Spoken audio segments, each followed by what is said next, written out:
વિદ્યાર્થી મિત્રો, આજે આપણે ધોરણ 8 વિષય સામાજિક વિજ્ઞાન. વિદ્યાર્થી મિત્રો, અત્યારે તમારી પરીક્ષાની શરૂઆત થઈ ગઈ છે. પરીક્ષાના ટેસ્ટ પેપર પણ તમે લખવાની શરૂઆત કરી હશે. એની પહેલાં જે 2 વિડીયો તમને મોકલવામાં આવે છે એ 2 વિડીયો પણ આપ સરસ રીતે જોતા જતો હશો. તો એવી રીતે આપણે પણ ધોરણ 8 વિષય સામાજિક વિજ્ઞાનમાં પણ આવી રીતે પરીક્ષાનું આયોજન કરવામાં આવેલું છે. તો સામાજિક વિજ્ઞાન વિષયમાં તમને 3 વિડીયો મોકલવામાં આવશે અને 3 વિડીયોના આધારે તમારે ટેસ્ટ પેપર એ આપવાનું રહેશે, જે આપણા માટે ખૂબ જ અગત્યનું છે. તો આપ સરસ મજાનું ખૂબ જ ધ્યાન આપીને વિડીયો તમારે નિહાળવાનો છે. તેમાંથી આજે આપણે વિડીયો નંબર 1 તરફ આગળ વધીશું. તો આની અંદર શરૂઆત આપણે કરી પ્રશ્ન નંબર 1 અ.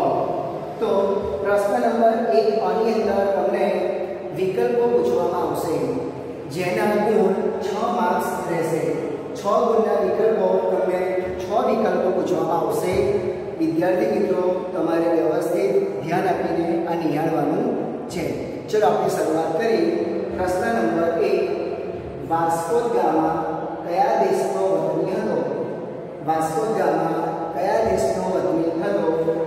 ઇટલીનો, સ્પેનનો, ફ્રાન્સનો કે પોર્ટુગલનો? વિદ્યાર્થી મિત્રો, અગાઉ તમે આ બધું શીખેલા છો એટલે આપણે યાદ તો હશે કે વાસ્કો દ ગામા એ પોર્ટુગલ દેશનો વતની હતો. એટલે જવાબ કયો આવશે? ડી જવાબ આવશે. એટલે આપણે જવાબમાં લખીશું ડી. ચલો ત્યારબાદ આગળનો પ્રશ્ન, ડચ લોકો કયા દેશના વતની હતા? એમાં જવાબ છે નોર્વેના, ડેનમાર્કના, સ્વીડનના કે હોલેન્ડના. બરાબર? તો આપણે તો ખબર જ હશે હોલેન્ડ એટલે કે નેધરલેન્ડ. બરાબર? તો ડચ લોકો એ હોલેન્ડ દેશના વતની હતા. એટલે જવાબ કયો આવશે? બી જવાબ આવશે. એટલે આપણે અહીંયા લખીશું ડી. ચલો ત્યારબાદ ત્રીજો પ્રશ્ન, મીઠા પાણીનો મુખ્ય સ્ત્રોત કયો છે? એમાં જવાબ છે નદીઓ, સરોવરો, કુવા કે વરસાદ. તો આપણે સૌને ખબર હશે કે આપણને સૌથી વધારે જે પાણી મળે છે, મીઠું પાણી, એનો મુખ્ય સ્ત્રોત કયો છે? બધે સમગ્ર પૃથ્વી પર જે વરસાદના માધ્યમ દ્વારા પાણી મળે છે. તો જવાબ કયો આવશે? ડી, વરસાદ. એટલે આપણે જવાબ લખીશું ડી. ચલો ત્યારબાદ આગળ છે કે વાતાવરણમાં નાઇટ્રોજન વાયુનું પ્રમાણ આશરે કેટલા ટકા છે? બરાબર? તેમાં જવાબ છે 71, 48, 78 કે 21. તો આપણે યાદ હશે ને કે નાઇટ્રોજન વાયુનું પ્રમાણ કેટલું છે? તો જવાબ આવશે 78%. બરાબર? એટલે જવાબ નંબર સી આવશે. હવે આપણે આગળના વિકલ્પો જોઈએ. વિદ્યાર્થી મિત્રો, હવે આપણે આગળનો પ્રશ્ન જોઈએ. ચલો 5મો પ્રશ્ન, ભારતમાં નાગરિકના મતાધિકાર માટે કેટલા વર્ષની ઉંમર નક્કી કરવામાં આવી છે? તેમાં 18 વર્ષની, 17 વર્ષની, 20 વર્ષની કે 21 વર્ષની ભારતના નાગરિકને મત આપવાનો અધિકાર કેટલા વર્ષે આપવામાં આવે છે? તો ભારતની અંદર મત આપવાનો અધિકાર 18 વર્ષે આપવામાં આવે છે. તો જવાબ કયો આવશે? તો એ આવશે 18 વર્ષની ઉંમર. બરાબર? એટલે જવાબ આપણે લખીશું એ. ચલો ત્યારબાદ આપણું છે બી, એટલે 6થા નંબરનો પ્રશ્ન, સહાયકારી યોજના શરૂ કરનાર કોણ હતો? કોણે સૌપ્રથમ સહાયકારી યોજનાની શરૂઆત કરી હતી? તો Wellesley, lord Hastings, lord Dalhousie કે વિલિયમ બેન્ટિક? આ ત્રણમાંથી કયા અંગ્રેજ શાસકે એ સહાયકારી યોજનાની શરૂઆત કરી હતી? તો કોણ આવશે? Lord Wellesley. વેલેસ્લીની સહાયકારી યોજના. બરાબર? એટલે જવાબ કયો આવશે? એ, વેલેસ્લી. એટલે આપણે અહીંયા લખીશું જવાબ એ આવશે. ચલો 7મો નંબરનો પ્રશ્ન, જાપાનમાં સુનામીની મોટી હોનારત કઈ સાલમાં થઈ હતી? જાપાનમાં સુનામીની હોનારત કઈ સાલમાં થઈ હતી? ઓપ્શન એ 2007, ઓપ્શન બી 2008 માં, ઓપ્શન સી 2010 માં કે ઓપ્શન ડી 2011 માં? તો કયું વર્ષ આવશે? ઓપ્શન ડી 2011 માં જાપાનમાં સુનામીની હોનારત થઈ હતી. એટલે જવાબ લખીશું ડી 2011. બરાબર છે. ચલો આગળનો પ્રશ્ન. પ્લાસીનું યુદ્ધ ક્યારે થયું? પ્લાસીનું યુદ્ધ ક્યારે થયું? ઈસવીસન 1764 માં, ઈસવીસન 1775 માં, ઈસવીસન 1757 માં કે ઈસવીસન 1857 માં? પ્લાસીનું યુદ્ધ ક્યારે થયું? આપણે અગાઉ ભણી ગયા છે. ઈસવીસન 1757 માં પ્લાસીનું યુદ્ધ થયું હતું. એટલે ઓપ્શન તો આવશે સી, જવાબ સાચો છે. બરાબર છે. ચલો આગળ. પૃથ્વીને મુખ્ય કેટલા આવરણો છે? 2, 3, 4, 5. પૃથ્વીને કેટલા આવરણો છે? તો પૃથ્વીને મુખ્ય 4 આવરણો છે. બરાબર છે. તો એટલે જવાબ આવશે સી, 4. એટલે ઓપ્શન આવશે, જવાબ આવશે સી. તો વિદ્યાર્થી મિત્રો, આપણે તૈયારી બધા પ્રકારની કરવાની છે. માત્ર ને માત્ર આ જ પ્રશ્નો ટેસ્ટ પેપરમાં પૂછાય એવું નથી. બરાબર છે. તમારે બીજા પણ ઘણા બધા પ્રશ્નોની તૈયારી કરવાની છે. જેમ કે આપણે થોડાક પ્રશ્નોની ચર્ચા કરી કે કોલંબસ એ કયા દેશનો વતની હતો? એવો વૈકલ્પિક પ્રશ્ન પૂછાય કે કોલંબસ કયા દેશનો વતની હતો? તો જવાબ શું લખવાનું છે આપણે? ઇટાલી. એટલે કે એને ઇટલી પણ કહેવાય છે. કોલંબસ ઇટલીનો વતની હતો. આવા પણ પ્રશ્નો પૂછાઈ શકે. ત્યારબાદ આપણે જોઈએ તો આપણા દેશમાં દર કેટલા વર્ષે એ ચૂંટણીઓ થાય છે? આપણા દેશમાં દર કેટલા વર્ષે ચૂંટણીઓ થાય છે? તો આપણા દેશમાં દર 5 વર્ષે ચૂંટણીઓ થાય છે. ત્યારબાદ આપણે જોઈએ કે કઈ યોજના મીઠા ઝેર જેવી હતી? આ એક પ્રશ્ન પૂછાઈ શકે કે કઈ યોજના મીઠા ઝેર જેવી હતી? તો યાદ રાખજો કે સહાયકારી યોજના એ મીઠા ઝેર જેવી હતી. બરાબર. ત્યારબાદ જોઈએ કે જ્વાળામુખી વિસ્ફોટ થવાના મુખ્ય કારણો કેટલા છે? જ્વાળામુખી વિસ્ફોટ થવાના મુખ્ય કારણો કેટલા છે? તો મુખ્ય 4 કારણો હતા. બરાબર. ત્યારબાદ આગળ, અનાવૃષ્ટિની સંભાવના ઓછી કરવા માટે આપણે શાનું પ્રદૂષણ અટકાવવું જોઈએ? તો અનાવૃષ્ટિની સંભાવના ઓછી કરવા માટે આપણે વાતાવરણનું પ્રદૂષણ અટકાવવું જોઈએ. તો વિદ્યાર્થી મિત્રો, આવા રીતે આવા ઘણા બધા વૈકલ્પિક પ્રશ્નો આપણે ટેસ્ટ પેપરમાં પૂછાઈ શકે. તો આપણે આવી રીતે એ તૈયારી કરવાની છે, આપણે યાદ રાખવાનું છે. વિદ્યાર્થી મિત્રો, હવે આપણે પ્રશ્ન નંબર 1 તરફ આપણે આગળ વધીએ. એમાં નીચે આપેલી ખાલી જગ્યાઓ પૂરો. બરાબર. એમાં તમારે 4 ખાલી જગ્યાઓ પૂછાશે. બરાબર. તો એમાંથી થોડી ખાલી જગ્યા આપણે અહીંયા ચર્ચા કરવાની છે. અને આના સિવાય બીજી પણ ખાલી જગ્યાઓ તમારે પૂછાઈ શકે. એટલે તમારે તૈયારી બીજી પણ ખાલી જગ્યાઓ કરવાની છે. માત્ર અમે ચલો એટલું પૂછાયું સીમિત નથી. બરાબર. તમારે બીજા પ્રકારની તૈયારી સાથે રાખવી પડશે. ચલો, પહેલું છે ઈસવીસન 1663 માં ડચ લોકોએ ખાલી જગ્યામાં કોઠી સ્થાપી. ઈસવીસન 1663 માં ડચ લોકોએ કઈ જગ્યા પર કોઠી સ્થાપી હતી? તો જવાબ તો આવશે આગ્રા. બરાબર. ડચ લોકોએ 1663 માં આગ્રામાં કોઠી સ્થાપી હતી. એટલે જવાબ લખીશું આગ્રા. ચલો આગળ, ખાલી જગ્યા અમેરિકા ખંડ શોધ્યો હતો. કઈ વ્યક્તિ અમેરિકા ખંડ શોધ્યો હતો? તો આપણને ખબર જ છે. બરાબર. કે કોલંબસે અમેરિકા ખંડ શોધ્યો હતો. એટલે જવાબ આવશે કોલંબસે. કોલંબસે અમેરિકા ખંડ શોધ્યો હતો. આગળ, વાતાવરણમાં મુખ્ય પ્રવાહી ઘટક ખાલી જગ્યા છે. વાતાવરણની અંદર પ્રવાહી ઘટક કયું છે? તો પાણી. બરાબર. વાતાવરણમાં પ્રવાહી ઘટક કયું છે? પાણી. એટલે આપણે અહીંયા જવાબ લખીશું પાણી. ચલો આગળ, બંધારણ સભાના અધ્યક્ષ ખાલી જગ્યા હતા. બંધારણ સભાના અધ્યક્ષ કોણ હતા? તો ડોક્ટર રાજેન્દ્ર પ્રસાદ એ બંધારણ સભાના અધ્યક્ષ હતા. એટલે આપણે અહીંયા જવાબ લખીશું ડોક્ટર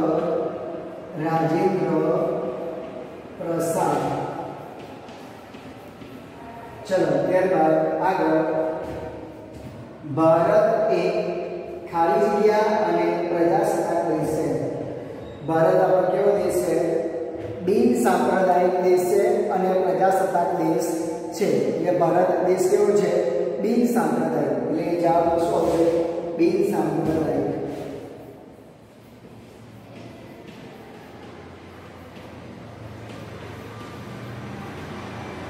આગળ ખાલી જગ્યા પંજાબના શક્તિશાળી શાસક હતા. પંજાબના શક્તિશાળી શાસક કોણ હતા? આપણે આગળ ભણી ગયા છે. તો રણજીતસિંહ. રણજીતસિંહ એ પંજાબના શક્તિશાળી શાસક હતા. એટલે આપણે જવાબ લખીશું રણજીતસિંહ.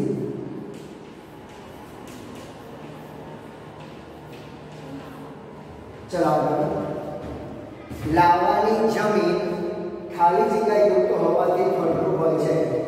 લાવાની જમીન શેના યુક્ત હોય છે? શેના કારણે એની ફળદ્રુપતા વધે છે? તો લાવાની જમીન એ પોટાશયુક્ત હોય છે.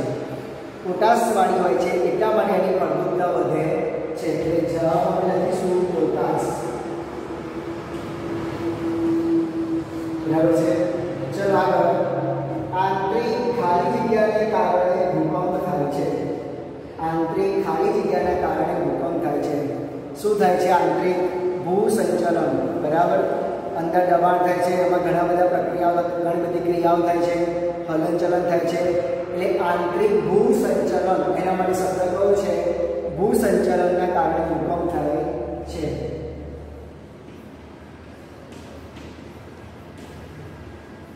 એટલે આંતરિક ભૂસંચલનના કારણે ભૂકંપ થાય છે. તો વિદ્યાર્થી મિત્રો, આના સિવાયની પણ ખાલી જગ્યાઓ તમારે પરીક્ષામાં પૂછાઈ શકે.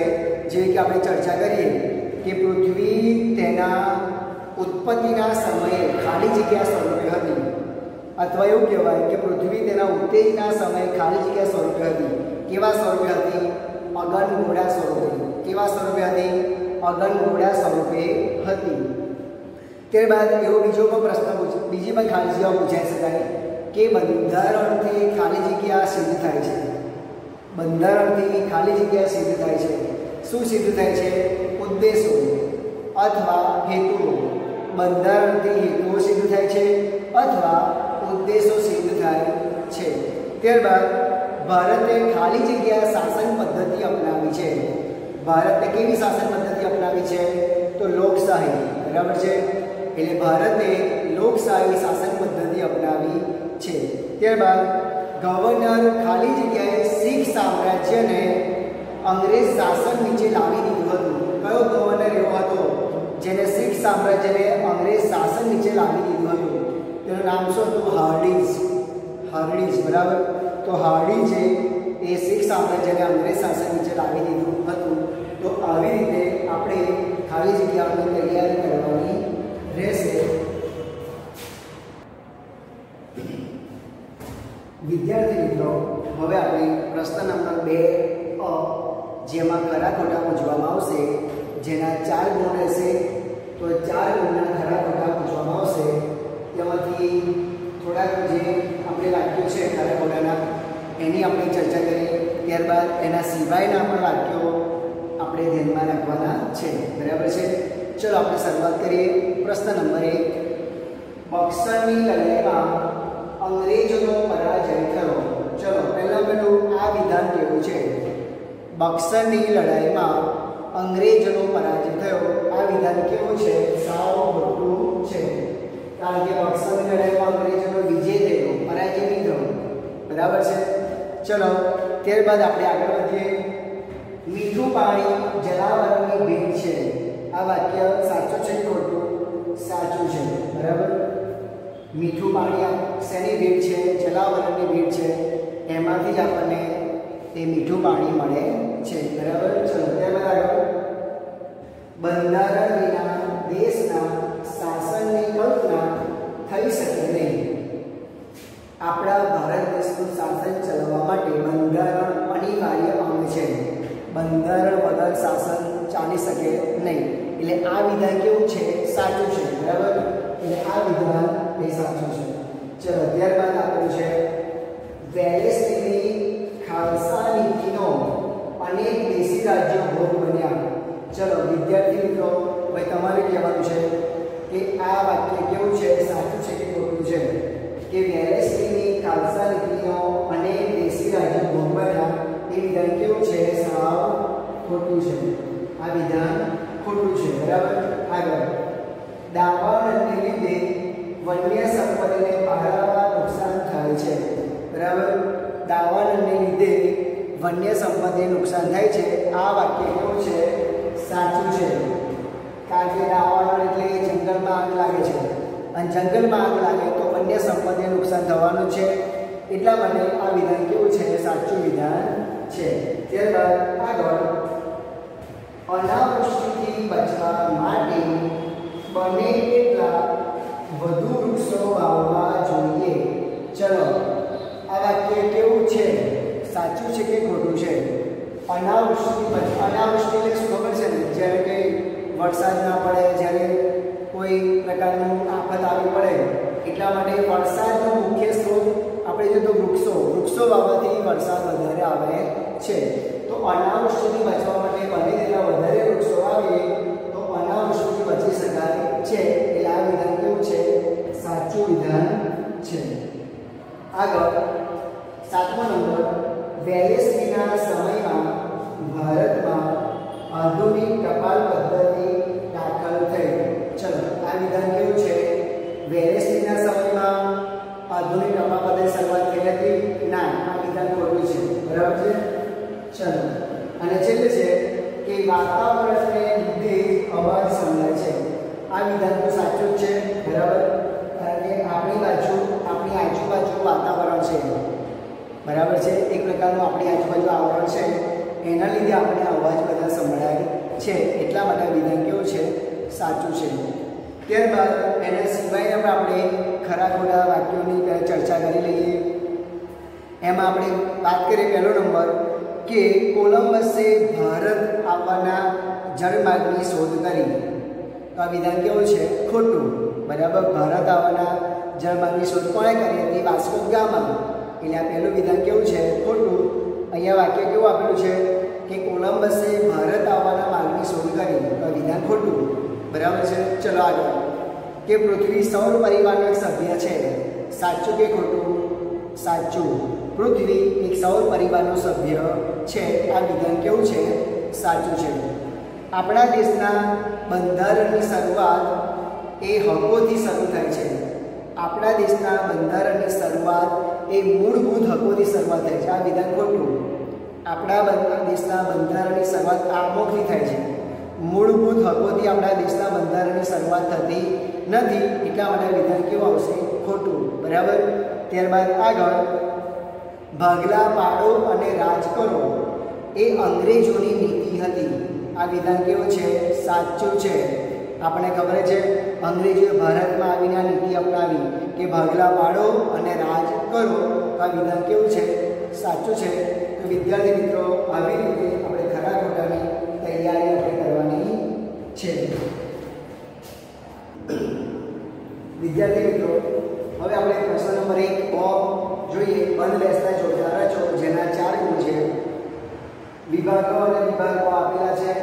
અહીંયા આપણે જોડકા જોડવાના નથી, માત્ર અહીંયા જવાબ જે આપણે બોક્સ બતાવ્યું છે એની અંદર આપણે નંબર લખવાનો છે. જોડકા જોડવાના નથી. ચલો, પહેલું છે સહાયકારી યોજના. તો સહાયકારી યોજના કોણે આપી? તો અહીંયા આપણને વિભાગ ની અંદર આપેલું છે. તો એમાં જવાબ તો આવશે ડી આવશે, વેલેસ્લીની સહાયકારી યોજના. એટલે વેલેસ્લી જવાબ સાચો છે. એટલે આપણે બોક્સમાં શું લખવાનું છે? ડી લખવાનું છે.